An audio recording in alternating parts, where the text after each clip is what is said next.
Hello.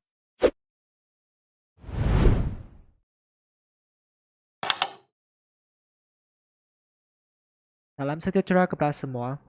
Hari ini kita akan membincangkan soalan 13 hingga ke soalan 15 bagi soalan kertas 1 percubaan negeri Terengganu. Dalam video yang lepas, kita telah membincangkan soalan 7 hingga ke soalan 12. Jika anda belum menonton video tersebut, anda boleh menekan link di bawah description. Tanpa membuang masa, marilah kita lihat soalan 13. Kajian menunjukkan 3 sektor bulatan, masing-masing berpusat di A, B dan C, menyentuh sesama sendiri pada titik D, E dan F. Okey, di sini kita ada 3 sektor, sektor A, D, E, sektor B, D, F, sektor C, E, F. Okey, kita teruskan baca. Diberi AD sama dengan DB sama dengan 2A. AD sama dengan DB. Okay, maksudnya panjang ini dengan panjang ini adalah sama, iaitu 2A, dan kita terus label dalam gambar raja. Kemudian AE adalah 2 kali ganda EC. AE lebih panjang, EC lebih pendek. Okay, kita boleh cari panjang EC. Sebab sini ialah AE kan, AE ialah 2A, sama seperti AD. So, kalau kita tahu AE, dan kita boleh cari EC. Mungkin kita boleh tulis dulu. So, saya akan catat AE sama dengan 2EC. Okay, saya boleh pindah 2 ke sebelah kiri, 1/2 AE. Dan saya akan pusingkan kiri dengan kanan. EC sama dengan 1/2 AE. Sebab AE ialah 2A kan. Jadi, saya boleh masuk ke sini. 1/2 darab 2A. Maka saya boleh dapat A. Okay. Bila kita dapat ini, kita boleh label dalam gambar aja. Ini panjang, CE ialah A. Kalau CE ialah A, maksudnya CF juga adalah A. Sebab CE dan CF adalah jejari untuk sektor ini. Oleh setakat ini, kita ada jejari untuk sektor ini. Dan sektor ini juga adalah 2A untuk jejari ini. Lepas tu, kita diberikan maklumat apa? Sudut ACB sama dengan alpha. Sudut ACB. Jadi saya boleh label di sini ACB ini adalah alpha. Dan perimeter kawasan berlorek ialah 981/125 unit. Perimeter kawasan berlorek. Okey, baik. So nanti kita perlu menggunakan maklumat ini, sangat-sangat penting. Di sini cikgu ingin berkongsikan bagaimana untuk menggunakan maklumat ini dengan baik. So sebenarnya dalam matematik, kalau kita nampak perkataan ialah, kita boleh tukar jadi sama dengan. Maksudnya nanti kita boleh tulis perimeter kawasan berlorek sama dengan nombor ini. Okey, dan kita akan teruskan kiri dan kanan untuk dapat jawapan. Ungkapkan R dalam sebutan alpha dan pi. Okey, R ialah jejari ini dalam sebutan alpha dengan pi. Okey, macam mana nak kaitkan pemboleh ubah R dengan alpha dan pi? So, bagi saya mestilah guna maklumat ini. Kalau tidak kita nak guna maklumat apa? Saya rasa mesti guna ini untuk sebagai permulaan dan kita teruskan. Boleh? Perimeter kawasan berlorek bergantung pada 3 lengkok ini. Kita ada lengkok EF yang kecil ini. Kemudian kita ada lengkok ED, lengkok FD. Kita perlu 3 bahagian ini untuk mendapat perimeter kawasan berlorek. Okay, so sebelum kita boleh dapat ketiga-tiga lengkok ini, kita perlu sediakan apa? Masih ingat tak formula untuk panjang lengkok? S sama dengan R theta. Kita perlu ada jejari, kita perlu ada sudut. Jadi untuk lengkok yang kecil ini tak ada masalah sebab kita ada jejari iaitu R, kita ada sudutnya iaitu alpha. Okay, pastikan itu sudut dalam radian. Okay, tadi dia kata alpha radian kan. Jadi ini lengkok EF tak ada masalah. Okay, sekarang kita nak lengkok ED, kita ada jejari iaitu 2A, tetapi sudutnya kita tak ada. Kita tak ada sudut. So kita mesti cari sudut dulu sebelum kita boleh cari lengkok. Okay, sama juga untuk sektor ini. Okay, kita juga tak ada sudut. Okay, tapi kita tahu kan, ini adalah apa? Ini adalah segitiga sama kaki. Okay, sebab apa? Sebab panjang AC adalah 3A. Panjang CB ialah 3A. Yang ni ialah 4A. So, maksudnya kaki ini dengan kaki ini adalah sama panjang. Ini adalah segitiga sama kaki. Kalau segitiga sama kaki bermaksud dua sudut pada tapak itu adalah sama. Jadi di sini kita boleh cari sudut CAB dan sudut CBA. Bagaimana cari? Kita akan guna pi tolak alfa bahagi 2. Kenapa pi? Sebab satu segitiga ialah 180 darjah kan? Yaitu pi radian tolak alfa bahagi 2. Kenapa bahagi 2? Sebab pi tolak alfa ialah untuk dua sudut ni. So kalau kita nak cari salah satu, kita perlu bahagi 2 sebab mereka adalah sama. Okey. Maka saya boleh tulis sudut CAB sama dengan sudut CBA. Saya tulis di bawah. CAB sama dengan sudut CBA iaitu pi tolak alfa per 2. Okey, inilah CAB. So, ini unit dia ialah radian. Boleh? So, bila kita dapat itu sudut, kita boleh label di gambar aja. Okey, pi tolak alfa per 2. Yang ni pun pi tolak alfa per 2. Okey, sedangkan kita ada sudut, kita ada jari, kita boleh cari panjang lengkok ED dengan FD dah, tak ada masalah. So, kita boleh guna ini sebagai permulaan. Perimeter kawasan berorek sama dengan ini. Saya akan catat. Perimeter kawasan berorek. Jangan malas nak salin, kita salin aja. Salin ini sama dengan 981,125. Okey, kemudian kita akan teruskan kiri dan kanan. Okey, setiap kali nampak macam ni kan, kita teruskan kiri dan kanan. Tanya pada diri, perimeter kawasan berorek ialah apa?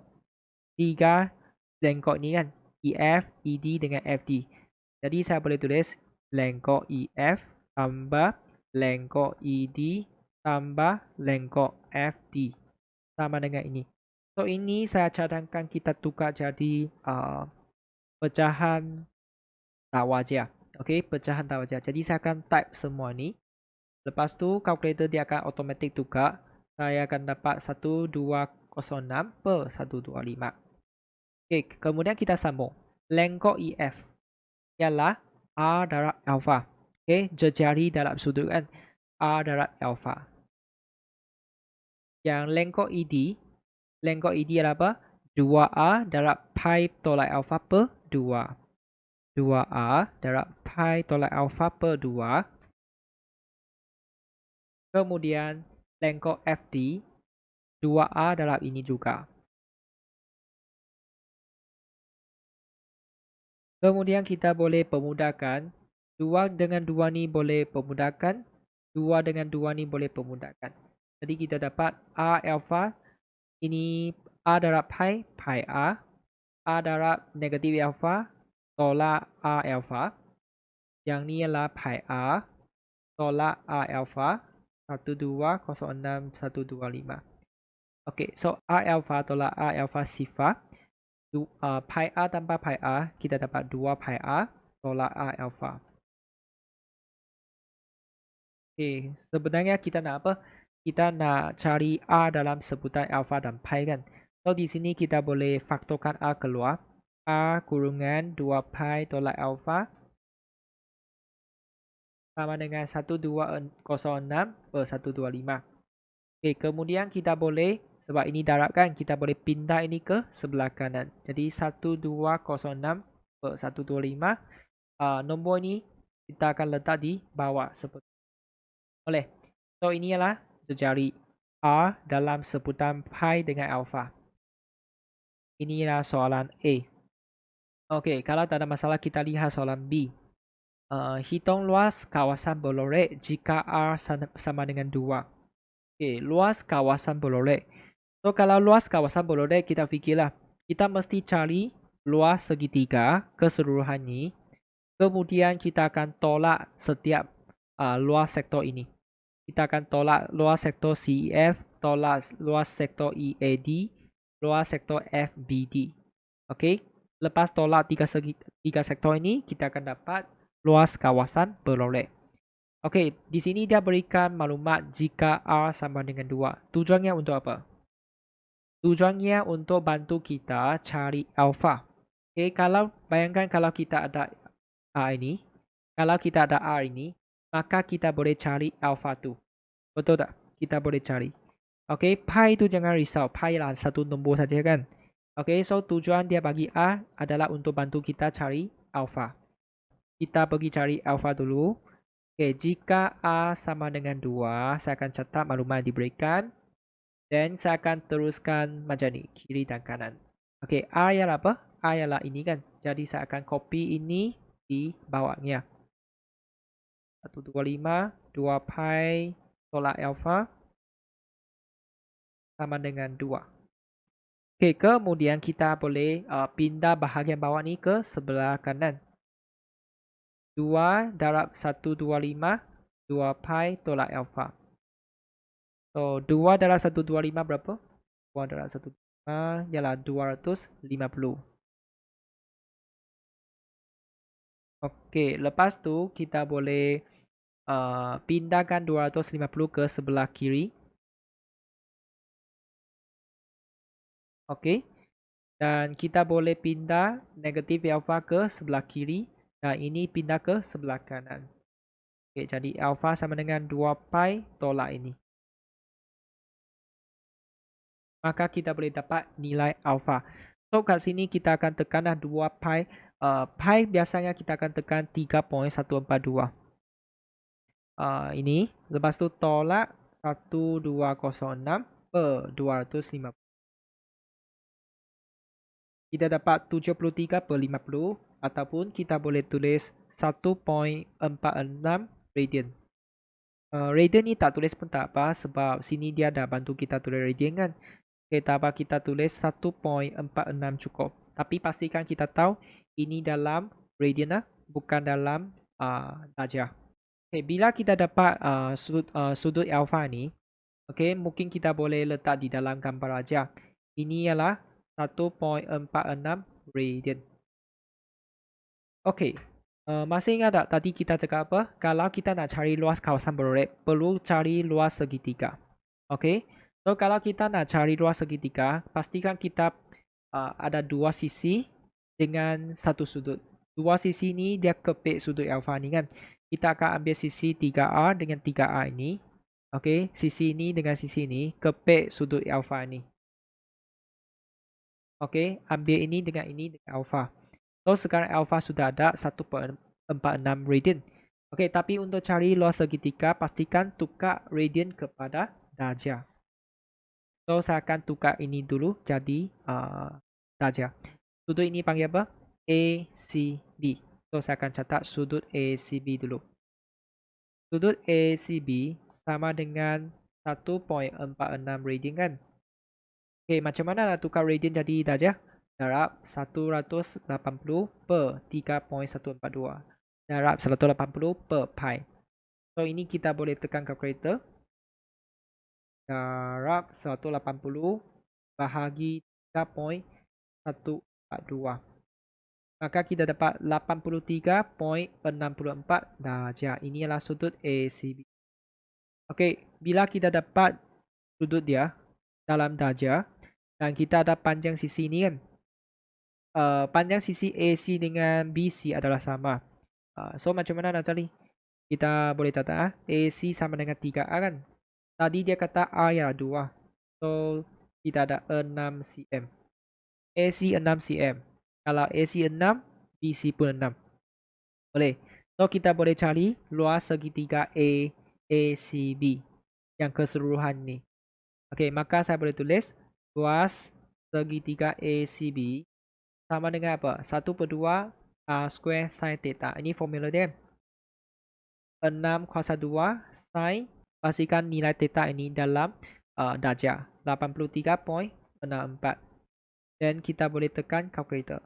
1 per 2 darab 36 iaitu 6 kuasa 2 darab dengan sin 83.4. Tutup. Okay, kita dapat 17.889. Ini dalam unit apa? dalam unit kan, dia bukan meter kan. Jadi saya akan tulislah meter dalam unit. Boleh. Ini untuk SCB keseluruhan. Okay, kemudian kita nak cari apa? Kita nak cari luas sektor yang kecil ni. So ini ialah sisi dia 2 cm 2 cm kan. Okay. So kita ada 1/46, kita boleh cari luas sektor CEF atau CEF. So saya akan tulislah luas sektor CEF. Luas sektor CEF sama dengan apa? 1/2 R square theta. So jari dia apa? Jari dia 2. Lepas tu sudut dia ialah 1.46. Kita boleh tekan kalkulator. 1/2 darab dengan 4 darab dengan 1.46. Kita dapat 2.92 unit buah. Okay. Ya. Okay. So ini sektor dah dapat. Sekarang kita nak cari sektor ini pula. Pastikan kita ada sudut inilah, sudut EAD, iaitu pi tolak alpha per 2. Tadi kita ada alpha kan. So apa kata kita isi dulu, cari sudut ini dulu. Okay, EAD ya. AD, sudut EAD. Sudut EAD apa? Pi tolak alpha per 2. 3.142 tolak 146 per 2. Kita cari dulu. Dapat 0.841 radian. Kalau kita dah dapat sudut ini, maka kita boleh cari luas sektor ini. Ini 4 cm kan, 2 darab 2, 4 kan. So kita ada 4, ini pun 4. Ada sudut dan kita boleh cari sektor EAD. Jadi saya boleh tulis luas sektor EAD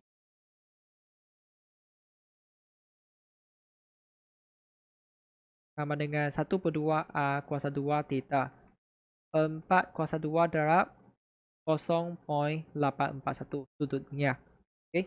So 1/2 darab 16 darab 0.841. Okay, ini apa? 6.728 unit buah. Ini adalah luas sektor EAD. Okay, sama juga FBD. Ini tak payah buat sekali lagi. Kita akan salin saja. Luas sektor FBD. Luas sektor FBD sama seperti inilah. 6.728 unit buah. Okay, dengan ini kita sudah dapat semua maklumat kan. Kita ada luas keseluruhan iaitu segitiga. Kemudian kita ada luas sektor dengan luas sektor. So kita akan ambil ini 17.889 tolak semua luas sektor ini. Okay, untuk dapat luas kawasan berlolek. So, luas kawasan berlolek sama dengan 17.889 tolak 2.92 tolak 6.728 tolak 6.728. Dan kita boleh terus dapat jawapan.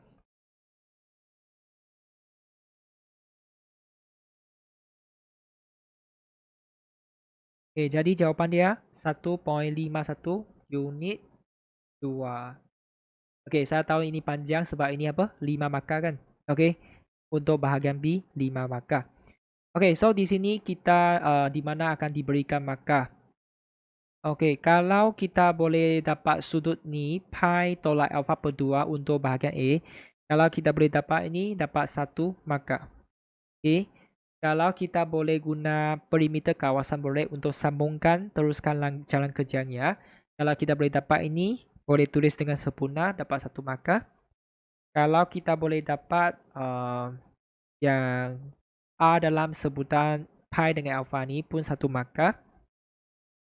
Boleh? Ini ialah 3 markah untuk A. Okay, untuk soalan B tu, kalau kita boleh dapat berdasarkan nilai R, kita boleh dapat alpha tu 1 markah. Kemudian kalau kita boleh dapat luas segitiga itu dapat 1 markah. Kalau boleh dapat luas sektor CEF tu 1 markah. Kalau kita boleh yang ni tak ada markah sebab dia ulang benda yang sama aja. Seperti luas sektor ni, formula yang sama kan. Kalau kita boleh tolak dengan betul 1 markah dan kalau kita boleh dapat jawapan tepat 1 markah. So ini berapa markah? Sini ada 5 markah dan atas ialah 3 markah. Jumlahnya 8 markah. Boleh? Ini ialah soalan 13. Kalau tak ada masalah, kita akan lihat soalan 14. Diberi suatu persamaan lengkung, ialah Y sama dengan X kuasa 2 darab 3 tolak 2 per 3 X tambah 1 per 2. Cari koordinat titik-titik pegun. Baik, di sini titik-titik pegun maksudnya titik-titik pusingan. Dia boleh dalam bentuk titik maksimum ataupun titik minimum.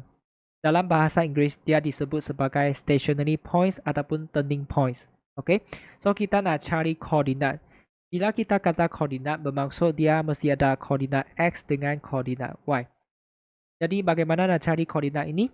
Kita perlu cari fungsi keturunan. Berdasarkan persamaan lengkung ini, kita cari fungsi keturunan iaitu dy dx. So, saya akan kembangkan ini dulu sebelum kita dapat dy dx. Okay, Y sama dengan apa? 3x kuasa 2 tolak dengan 2 per 3 X kuasa 3 tambah 1 per 2. Ini ialah Y. Sekarang kita nak cari dy dx. Dy dx sama dengan apa? 2 darab 3, 6. X kuasa 1 sebab kita akan turunkan kuasa daripada 2 jadi 1. Kemudian 3 darab negatif 2 per 3, kita dapat negatif 2. Dan kita dapat X kuasa 2. Lepas tu kita bezakan pemarah ini, kita akan dapat sifar, tak perlu ditulis. Okey, ini adalah fungsi keturunan. So, kita perlu faham satu perkara. Di titik-titik pegun, apa yang berlaku? Kita perlu faham dy dx sama dengan sifar. Okey, dy dx sebenarnya sangat simple, dia bermaksud keturunan. Jadi, bayangkan kalau kita ada satu graf seperti ini adalah titik maksimum. Kalau di titik maksimum, kita akan ada tangent seperti ini. Tangent ini kita boleh cari keturunannya, di mana dy dx ialah sifar. Kalau di titik maksimum ini, dy dx dia sifar. Sama juga kalau kita ada titik minimum, tangent dia adalah mengufuk. Bermaksud dy dx adalah sifar. Okey, so kesimpulannya lah, di titik maksimum ataupun di titik minimum, ataupun kita boleh kata titik-titik ini adalah titik-titik pegun, dy dx adalah sama dengan sifar. Jadi saya akan tulis apabila ataupun saya tulis pada titik-titik pegun, saya cuba tulis dengan sempurna. Pada titik-titik pegun, kita akan tulis dy dx sama dengan sifar. Tulis ini, kemudian kita akan teruskan kiri dan kanan. Tujuannya untuk cari koordinat X untuk titik-titik pegun. So, tanya pada diri, dy dx adalah apa? 6x tolak 2x kuasa 2. Kemudian saya nampak x kuasa 2, depan dia negatif 2 kan? Okey, tak kemas, kita akan pindah mereka ke sebelah kanan. Sifar sama dengan 2x kuasa 2 tolak 6x. Kemudian saya akan pusingkan kiri dengan kanan. Lepas tu, sebab setiap nombor ni boleh bahagi 2, jadi saya akan bahagi 2. 0 bahagi 2 dapat 0 juga. Okay, lepas tu kita boleh faktorkan. X darab X dapat X kuasa 2. X darab negatif 3, kita dapat negatif 3X sama dengan sifar. Dengan ini kita boleh dapat koordinat X. Ini sama dengan sifar ataupun X tolak 3 sama dengan sifar. So sebenarnya 2X ini adalah koordinat X untuk titik-titik pegun. Lepas kita dapat koordinat X, kita nak cari koordinat Y kan? Macam mana nak cari? Kita akan guna persamaan lengkung ini. Okay? Sebab Y ini bergantung pada X. Kalau kita ada X, kita boleh cari koordinat Y. So saya akan tulis apabila X sama dengan sifar. Apabila X sama dengan sifar, Y sama dengan apa? Kita akan masukkan sifar ke dalam sini. 3 darab sifar kuasa 2. Okay. Kemudian tolak 2 per 3. Darab sifar kuasa 3. Tambah 1 per 2. Maka kita boleh dapat Y 1 per 2.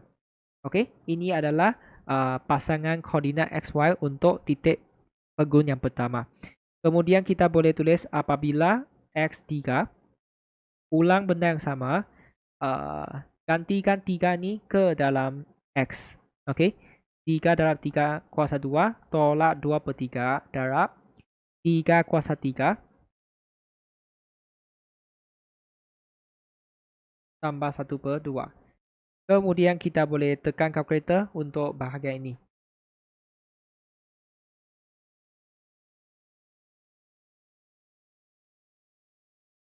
Tambah 1/2. Jadi kita dapat 19/2. Okey, maka kita boleh tulis titik-titik pegun ialah ini satu pasangan, ini satu pasangan. Pastikan kita tulis dalam bentuk koordinat 0, 1/2 dan 3,19/2. Ini saja. Boleh? Untuk soalan A. B. Seterusnya, tentukan sama ada setiap titik pegun itu maksimum ataupun minimum. So, untuk menentukan dia maksimum minimum, kita perlu cari apa? D2y dx2. Okey, tadi dy dx kan? Sekarang kita nak tengok dia maksimum minimum. Kita mesti cari d2y dx kuasa 2. So, ini kita dah dapat dy dx kan? Maka saya boleh salin ini kat sini, dy dx. Kemudian kita cari d2y dx2. Okey, 6 darab 1, 6. Kemudian kita turunkan kuasa 1 jadi sifar. X kuasa sifar tak perlu ditulis sebab dia sama dengan 1. Kemudian 2 darab negatif 2, negatif 4, X. Okay, lepas dapat ini, kita akan semak satu persatu lah. Kita akan semak titik ini dulu. So, saya akan tulis pada 0,1/2. Kita akan gantikan, inilah X kan. Kita akan gantikan 0 ke dalam X ini untuk lihat nilai d2y dx2. 6 tolak 4 dalam sifar, maka d2y dx2 ialah 6. Okay, kalau ini dapat 6, dan kita boleh kata d2y dx2 lebih daripada sifar. Kalau d2y dx2 lebih daripada sifar, bermaksud titik ini ialah minimum. Maka saya boleh tulis 0,1/2 ialah titik minimum. Okay. Kemudian kita nak semak titik ini pula. Kita akan tulis pada 3/19/2 d2y dx2 sama juga ini adalah X. Okey, jadi kita ganti 3 kat sini. 6 tolak 4 darab 3. 6 tolak 12 kita dapat negatif 6. Jadi d2y dx2 ialah kurang daripada sifar. Kalau kurang daripada sifar, kita boleh kata titik ini ialah titik maksimum.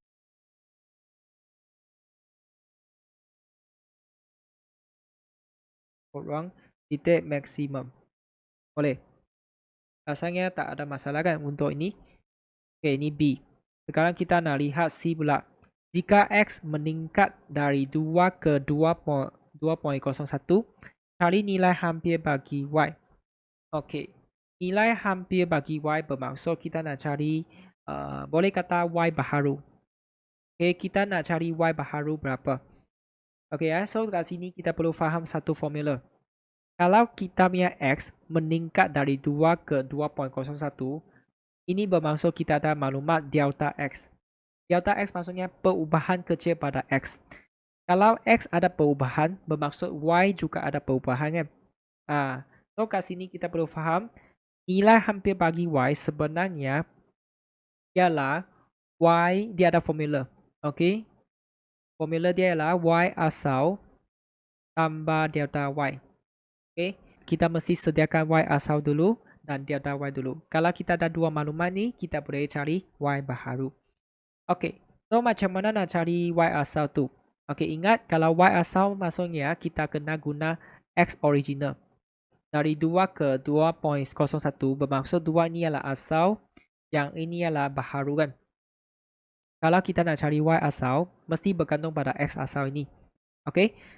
Kita boleh gantikan 2 ni ke dalam sini. Tadi kita dah kembangkan kan. Kita ganti ke sini untuk dapat Y original dulu. Boleh. So saya akan tulis di sini. First saya akan cari Y dulu. Y adalah 3x kuasa 2 tolak 2 per 3x kuasa 3 tambah 1 per 2. Kalau Y asal, bermaksud X ini pun kena isi yang original tu. Jadi 3 darab 2 kuasa 2 tolak 2 per 3. 2 kuasa 3 tambah 1 per 2. Kita akan cuba sediakan maklumat dulu, baru cari Y baharu. Yang ni kita boleh tekan kalkulator. 3 darab 2 kuasa 2 tolak 2 per 3 darab dengan 2 kuasa 3. Tambah 1 per 2. Dia dapat 43 per 6. Ini Y asal. Lepas tu untuk delta Y itu macam mana cari? Kita perlu faham hubungan ni. Delta Y per delta X menghampiri dy dx. Kalau kita nak cari delta Y, bermaksud kita boleh pindahkan delta X ke sebelah kanan. Ini formula dia. So tadi kita baru bincangkan. Delta X tak ada masalah sebab kita ada baharu dengan asal tu kan. Jadi ingat, nak cari delta X pastikan yang baharu tolak yang asal tu. Untuk dy dx macam mana? Dy dx tu tadi kita dapat dy dx ini kan, betul? Pastikan dy dx ni dia punya x tu mesti isi yang asal tu. So saya akan tulis delta y sama dengan apa? 6 darab 2 tolak 2 darab 2 kuasa 2. Pastikan kita isi 2 bukan 2.01. Isi x asal tu, bukan isi x baharu. Boleh untuk mencari dy dx kat sini. Manakala untuk delta x ini ialah apa? 2.01 tolak 2. Ambil baharu, kita akan ambil baharu tolak yang asal tu. Kemudian kita hanya perlu tekan kalkulator. Ini kita dapat 6 darab 2 tolak 2 darab 2 kuasa 2. 4. Inilah 0.01. Maka delta Y 0.04.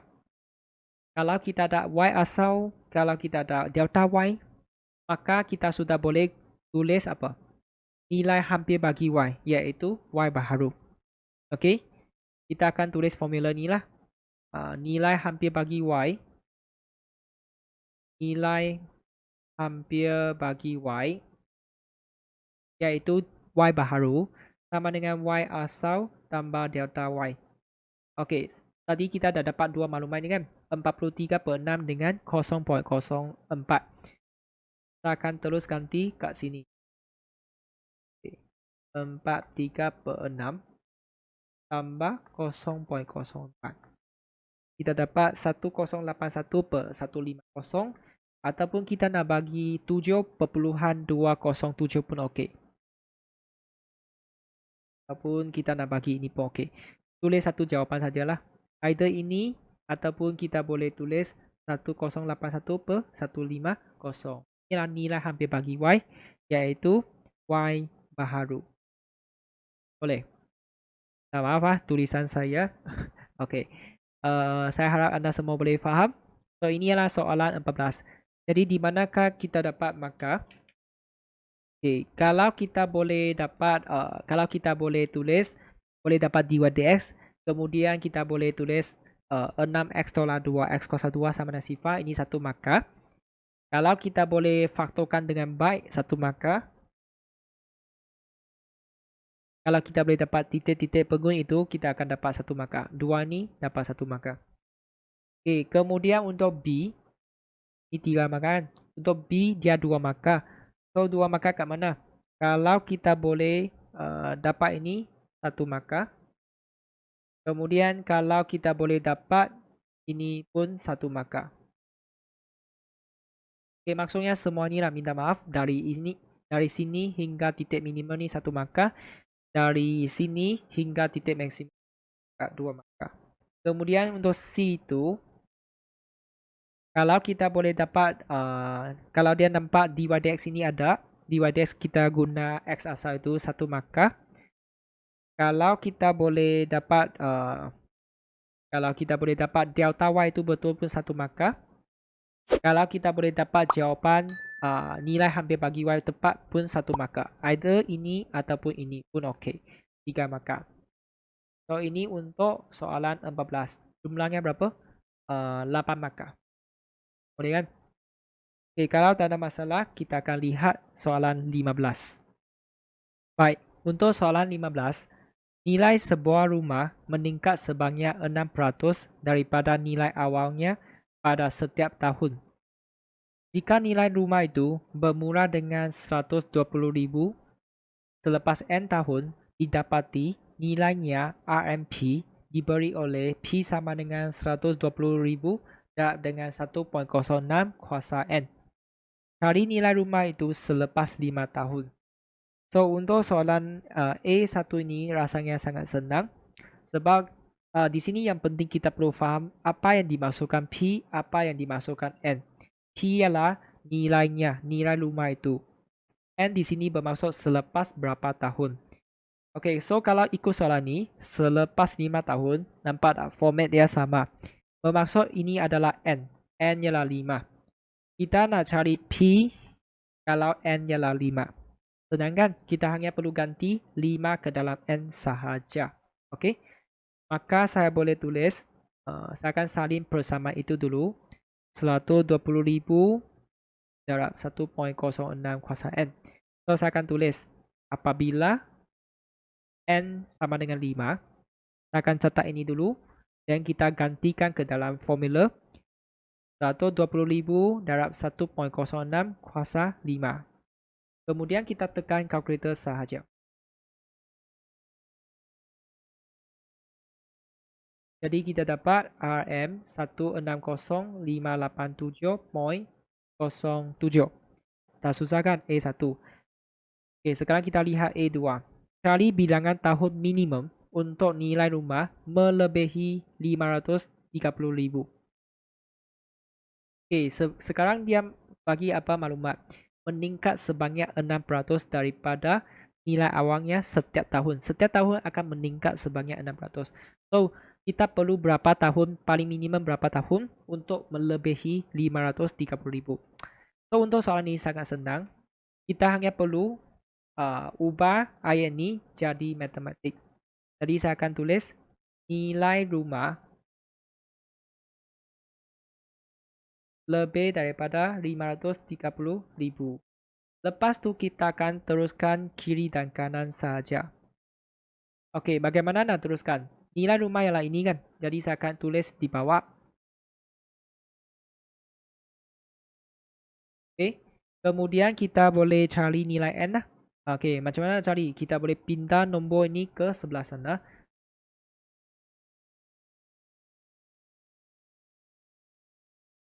Okey, ini boleh tekan kalkulator.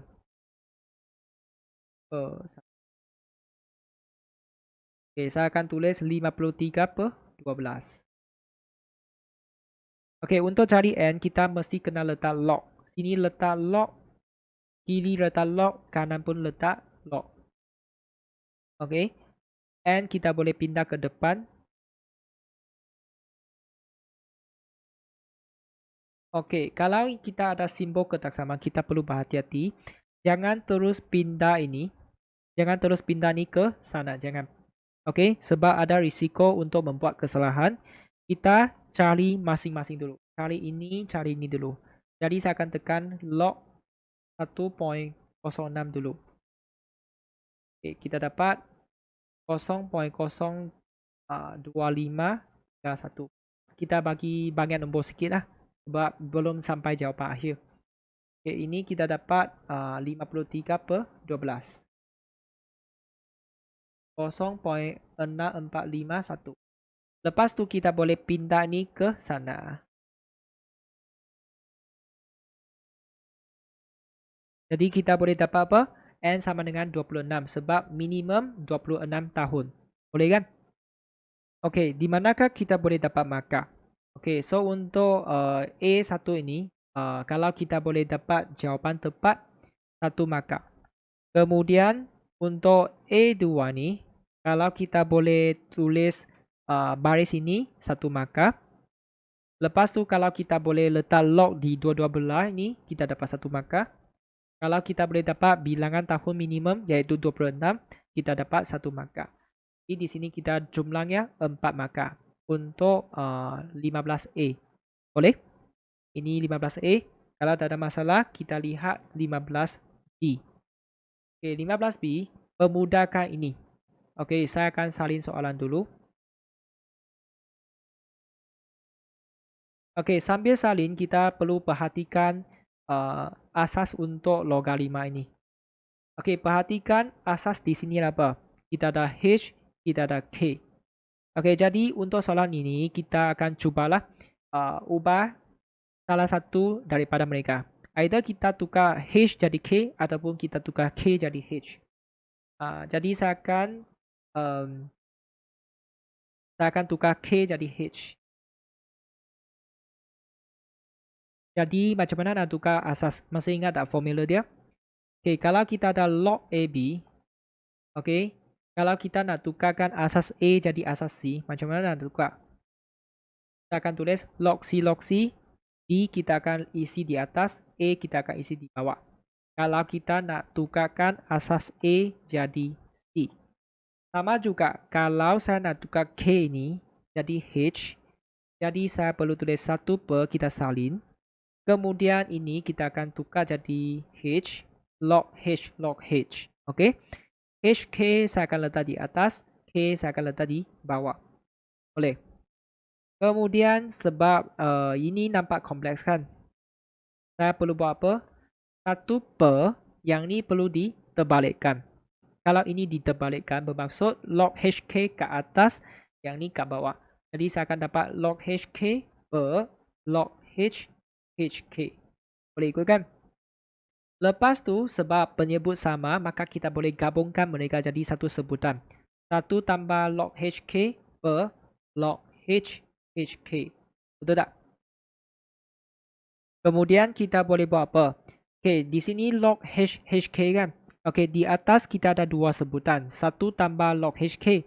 Okay, kita boleh gabungkan 2 sebutan ni jadi satu sebutan. Ataupun kita boleh asingkan sebutan ni jadi 2 sebutan. Okey, yang atas tu saya akan salin. Yang bawah tu saya akan asingkan. Okey, sebab ini kita boleh guna hukum logaritma asingkan. Log HH tambah log HK. Sebab ini darab kan, kita boleh asingkan jadi tambah. Okey, kita perlu faham log HH ialah apa? 1 kan? So, yang atas tu saya masih salin. Yang bawah tu ialah 1 tambah log HK. Di sini kita perlu faham nombor di atas dengan nombor di bawah ni dia totally sama, betul tak? Nombor atas dengan nombor sama. Contohnya 2 per 2, nombor dia sama, kita akan dapat 1. Kalau 3 bahagi 3 pun dapat 1. Kalau 10 bahagi 10 pun dapat 1. Bermaksud kalau nombor atas ialah 1 tambah ini, bawah 1 tambah ini, sama kan? Ini dengan ini boleh dimasukkan. Jadi jawapan dia ialah 1. 1 per 1 ialah 1. Boleh. Inilah jawapan untuk B1. Boleh? Kalau tak ada masalah, kita lihat B2. Seterusnya, selesaikan ini. Okay? Bila kita nampak ada perkataan seterusnya, maksudnya B2 soalan ini berkaitan dengan B1. Okay, perhatikan sebelah kanan ini, dia sama seperti ini. Jadi tadi kita sudah dapat nilai ini kan, iaitu 1 kan. Bermaksud nanti kita boleh terus isi 1 untuk sebelah kanan. Boleh faham? Okey, jadi untuk permulaan kita akan salin soalan ini dulu. Salinkan persamaan ini dulu. Ini B2. Ln 3x tolak 2 sama dengan 1 per log HK tambah 1 per log HK. Okey, so ini jangan ulang benda yang sama lagi. Jangan ulang ini. Kita hanya terus isi 1 di sebelah kanan. Okey, jadi saya akan tulis ln 3x tolak 2 sama dengan 1. Okey, kemudian kita nak cari x kan? Macam mana nak cari x? Kita perlu faham asas untuk ln ini ialah E. E ialah apa? Kalau kita tekan kalkulator, nampak ada E kan? Nampak ada E. E kuasa 1. Okey, sebenarnya E ni ialah satu nombor, 2.718. Okey. Jangan risaulah, dia seperti macam log 10, nombor 10. Cuma kat sini ialah E, iaitu 2.718. Jadi untuk ini kita boleh pindahkan E ke sebelah kanan, so that dia boleh jadi bentuk indeks. Okay, bukan bentuk logaritma. So ini boleh dapat 3x tolak 2 sama dengan E kuasa 1.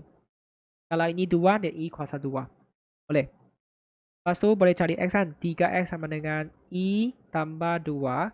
Jadi X sama dengan E tambah 2 per 3. Saya akan pindah dulu. Lepas tu saya akan sekaligus tekan calculator. Okay, E kuasa 1 tambah 2 per 3. Jawapannya adalah 1.573. Okey, kalau kita nak pastikan jawapan ni betul, untuk kalkulator ni boleh semak. Okey, saya akan tekan macam mana nak pastikan ni betul, saya akan tekan ini. Ton, lepas tu 3 darab 1.573 tolak 2 tutup kurungan. Kita akan dapat 1.000, iaitu 1 lah. Maksudnya betul. Okey, so di manakah kita akan diberikan markah? Kalau kita boleh tukarkan itu asas dengan baik, okay, kalau kita boleh dapat baris ini 1 markah. Kalau kita boleh memudahkan dan akhirnya dapat jawapan 1 ni 1 markah. Ini B1. B2, selesaikan. Kalau kita boleh gantikan nilai ini dengan 1, iaitu kiri sama dengan kanan, ini 1 markah. Kalau kita boleh dapat jawapan X dengan tepat, 1 markah. Jadi ini kita ada 4 markah. Boleh. Jadi di sini kita sudah habis membincangkan semua soalan untuk kertas 1 ini. Dalam video yang seterusnya kita akan bincang soalan kertas 2. Jika anda rasa video ini membantu, sila berkongsikan dengan rakan-rakan. Maka kita akan tamatkan perbincangan di sini. Sekian, terima kasih. Jumpa lagi. Jika anda rasa video ini dapat membantu rakan-rakan, sila share kepada mereka. Dan jangan lupa subscribe saluran Tio Maths dan like video ini. Jika anda mempunyai sebarang soalan, anda boleh komen di bawah dan saya akan cuba membantu anda secepat mungkin. Anda juga boleh cadangkan topik yang kurang faham dan saya akan cuba membuat video yang berkaitan dalam masa yang terdekat. Sekian, terima kasih. Jumpa lagi.